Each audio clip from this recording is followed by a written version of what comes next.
You're tuned in to the Education Beat, Evidence to Excellence. I'm Matthew Lavery, Deputy Director of the South Carolina Education Oversight Committee. Join us as we explore the data, research, and stories shaping education in South Carolina.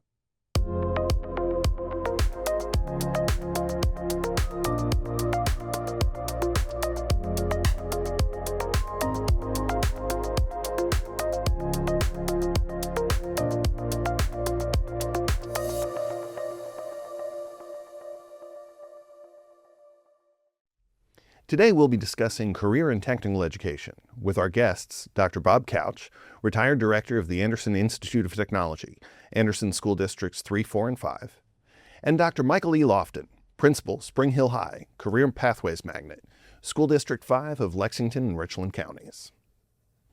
Welcome, Dr. Bob Couch, state and national leader in career and technology education and a longtime member of the Education Oversight Committee, and Dr. Michael Lofton, founding principal of Spring Hill High, Career Pathways Magnet in District 5, an all-choice magnet school that's been thriving for more than 13 years.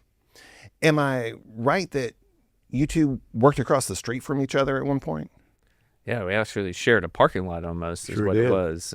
His school is in front, and our kids would just walk back and forth. It's outstanding. Yeah. It's outstanding. So we're here today to discuss career and technical education. And I'd like to start with a quick orientation for any members of our audience that aren't necessarily familiar with how it works. So, Dr. Couch, you ran CTE centers that followed the more typical structure. How does that work? What does it look like for a high school student to access the programs at a CTE center? Well, the two models that we had, one was the district model, which was in Lexington 5. The one in Anderson that I built, actually 3 different districts fed in. Mm-hmm. So statewide, there's 44 career centers. 13 of those have multi-districts that feed in. But every student, and in case of Dr. Lofton's school, he was able to have both some technical programs within his school that we did not offer, and we planned it where we did not duplicate those efforts. So the structure is that every student in South Carolina has the opportunity to access technical programs. And so whether that's on-site of the 108 regular high schools that feed into centers, or the 100 comprehensive high schools or magnet schools where they do have programs on campus as well. So the structure enables students to complete technical programs of their choice. Mm-hmm. And then it gives them the opportunity to connect to one of 16 technical colleges. So every student in South Carolina that's in the technical field has access almost immediately to a technical college if they choose to go that route as well. So, Dr. Lofton, Spring Hill High School is not a typical CTE center, and one might also argue that it's not really a typical high school either. So how does the Career Pathways Magnet programs that you offer at your school support career readiness?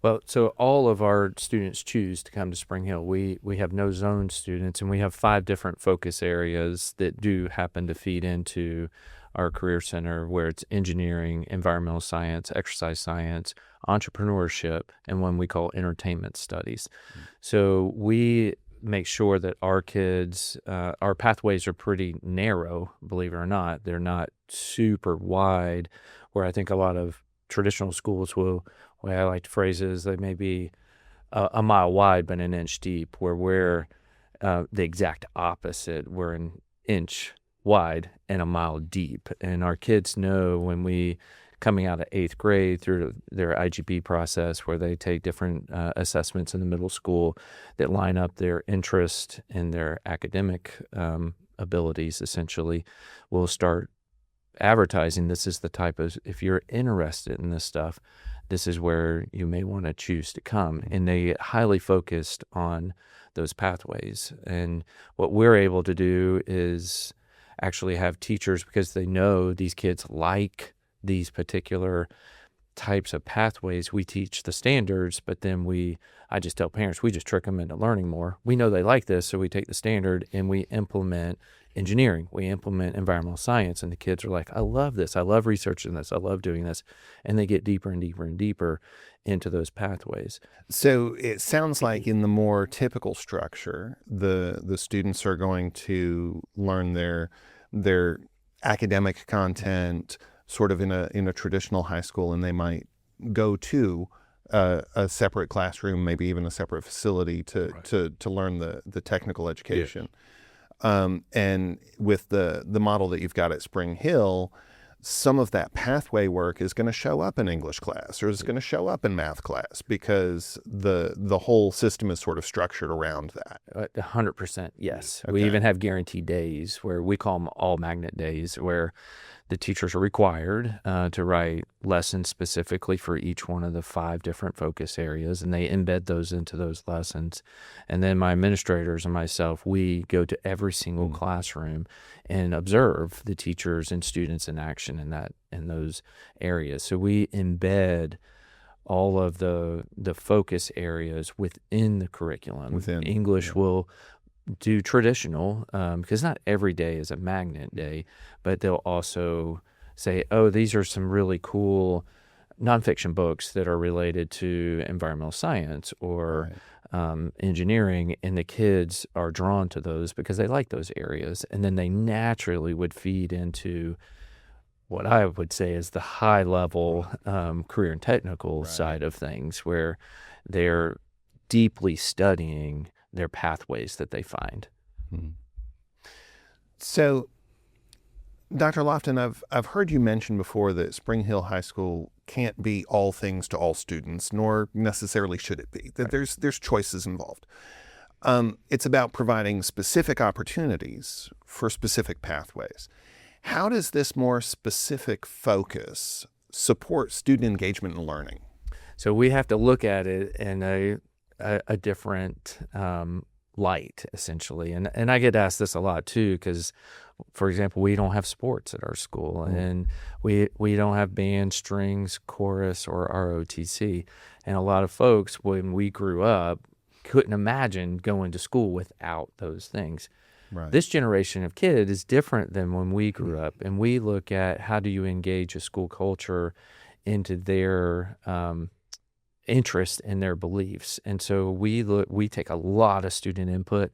I have a lot of meetings where I meet with kids, and they have advisory boards. We have one of the largest student councils probably in the state. Nice. We've won all kinds of awards for leadership, but then you look at how do we engage the kids. So we'll do for our spirit weeks and things like that, we'll have on a Friday, it's an academy day, we call it, and we'll have it where they go to homeroom, but the homeroom will be designated where we bring in guest speakers that are doctors or they're engineers. They'll do projects, they'll do things that are related to that particular academy. Right. And then they're grouped with their people that also like that. And so it allows us to build a school culture that is completely different, but it's highly engaging because that's what these kids like.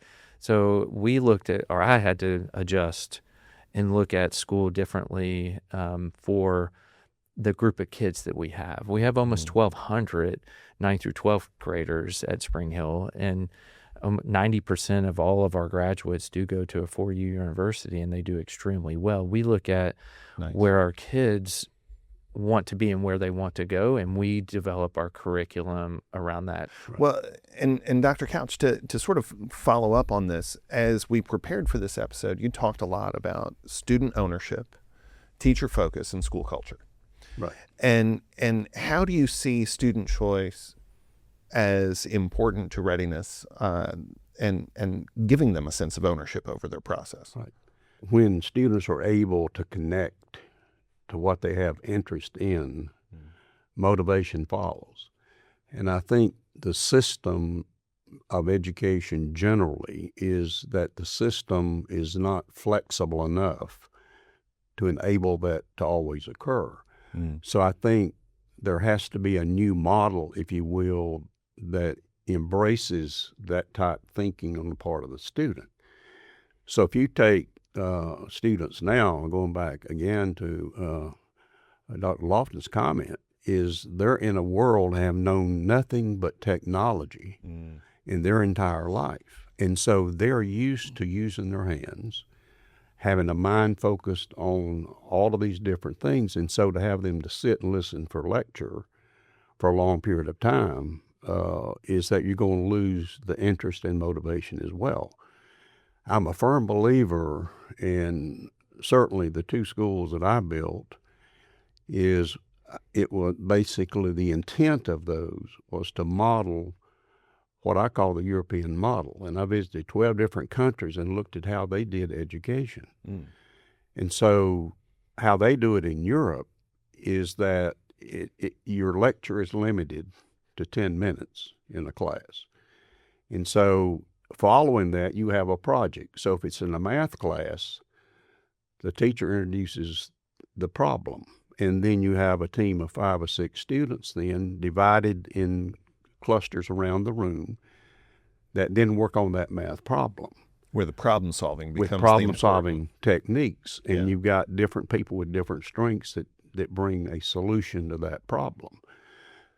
So I believe in student ownership, is that students have to own their learning to be motivated to go to the next level. When they own their learning, they own their behavior. And when they own the learning and behavior, they own the result. So you're not worrying about whether or not the teacher concerned about passing and failing. Right. It's a matter of the fact that the student's going to take on that responsibility. And at the end of that, it's about a career. It's all focused on what academics do you need, what learning process do you follow. And that's why I like project-based learning, is that it enables students to write, to be able to do research and problem solve, and it creates the ability to critically think. Well, and as I hear you describe this, I am reminded of something one of my mentors used to always say: whoever does the work gets the learning. Yes.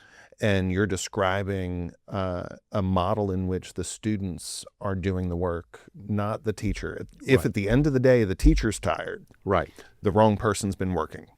Yeah, and I think too, when you look at the model that Dr. Lofton has at Spring Hill, is that when you have students making a choice to go to Spring Hill Magnet School, they're going there for a reason. The parents and the students have agreed this is where they want to go, and they want to go and be college and career ready. So you give them both the opportunity to grow academically at high level, and be able then to grow and develop in the technical area of interest, whether that be nursing or being a doctor or an engineer, whatever it may be. Yeah. And two, I think it creates a different dynamic for the teacher, is that when we look at the students owning the learning, is the teacher owns that environment. And so they determine the culture of learning within that classroom. I'll jump in too real quick, though. I had a thought when we were talking about the project-based learning, because we do a lot of that at Spring Hill as well. When we opened the building, we were lucky enough to have a federal grant where we had a lot of training with that. But I looked even at, and I know Bob did too, at furniture. Schools still run the same way it did back when the one-room schoolhouse was there. And I have a picture of the one-room schoolhouse, K through 12, that sat on the property where they built the center. And typically the schools still run the exact same way. It's just the furniture isn't wood, it's plastic now. So we looked at how do you create a desk essentially to allow kids to get in groups, get in circles, get in rows, and it could quickly change. Our seats are ergonomically designed to allow kids to kind of rock and shake, turn them sideways, turn them backwards, doing all that. So the environment we created to prevent I can't do that because the desks are too big. I only have so many square footage. They have to stay in rows. So it allows for, when you think about how do you get to do project-based learning, get ownership with kids, you have to be able to give the space to the teachers to be able to create that. So everything from what my teachers will lecture behind is a podium that goes up and down the same size as the student desk. It's on wheels. the student chairs, the teacher desk is all accessible because they're part of the learning that happens. Yeah, they're the teacher, but they're learning just as much as the kids because we're constantly engaging with one another. So we looked at, when we created what I felt was a really good partnership, I was trying to match some, because you had some incredible furniture, essentially. Oh, yeah. It was very, very forward thinking. Honestly, gentlemen, we're out of time, and I still feel as though we have a lot to discuss. Would you consider coming back for a part 2 and continue this conversation? I would Yeah, be honored. absolutely. Yeah. Be honored to, Brilliant, yes. brilliant. Sure. So thank you for joining us on the Education Beat, Evidence to Excellence, for the first part of our conversation on career and technical education. We look forward to having you join us next time when we continue this conversation. And as always, thank you for all that you do for students.